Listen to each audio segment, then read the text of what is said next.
ए जी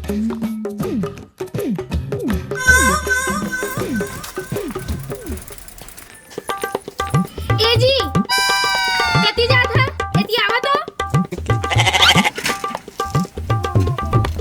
अरे का हो यार, काम में जाओ तू बता। रुका रुका पहली सुना मैं दिखत कैसे हूँ बतावा। तो सुना ना ए ले धरा झोला और घर में कुछ नहीं सामान जावा लावा। यार काम में जा तू मन जाओ।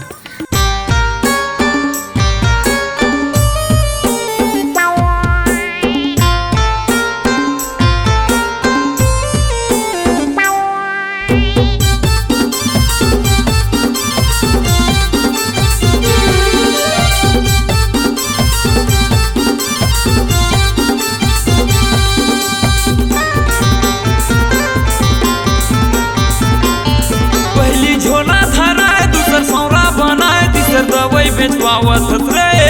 पहली झोला धराए दूसर सौरा बनाए तीसर दवाई बेचवावत रे। तैका बाड़ी बनाए रे टूरी लोहा टीना बिनवाए ना। तैका बाड़ी बनाए रे टूरी लोहा टीना बिनवाए ना।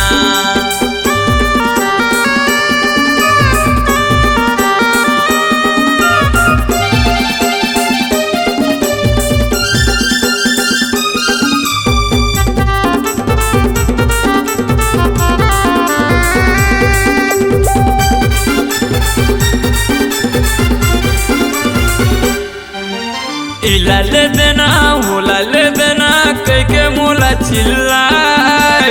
नहीं ले वो मैं के थोता झगड़ा भारी माताए।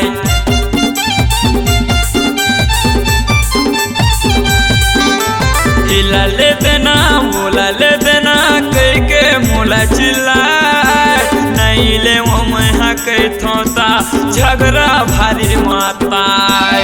नहीं ले वो मैं के थोता झगड़ा भारी माताए। पहली झोला धराए दूसर सौरा बनाए तीसर दवाई बेचवावत रे। पहली झोला धराए दूसर सौरा बनाए तीसर दवाई बेचवावत रे। तैका बाड़ी बनाए रे टूरी लोहा टीना बिनवाए ना। तैका बाड़ी बनाए रे टूरी लोहा टीना बिनवाए ना।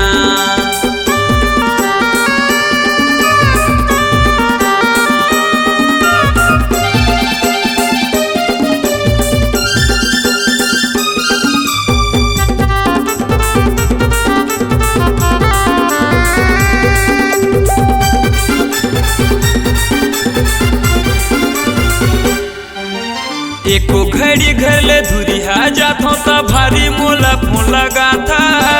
कौन टूरी संग घूमत कह के लोकेशन चेक करा था।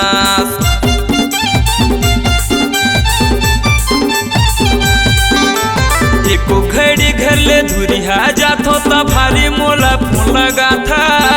कौन टूरी संग घूमत कह के लोकेशन चेक करा था। कौन टूरी संग घूमत कह के लोकेशन चेक करा था। पहली झोला धराए दूसर सौरा बनाए तीसर दवाई बेचवावत रे। पहली झोला धराए दूसर सौरा बनाए तीसर दवाई बेचवावत रे। अब काका बेचवावे रे चंदा रानी झोला धरावे ना। मोला कांदा धरावे रे टूरी मोला ठेगा देखावे ना। मोला ठेगा देखावे का टूरी मोला कांदा धरावे का। मोला ठेगा देखावे का टूरी मोला कांदा धरावे का। तैका बाड़ी बनावे रे टूरी लोहा टीना बिनवावे ना। तैका बाड़ी बनावे रे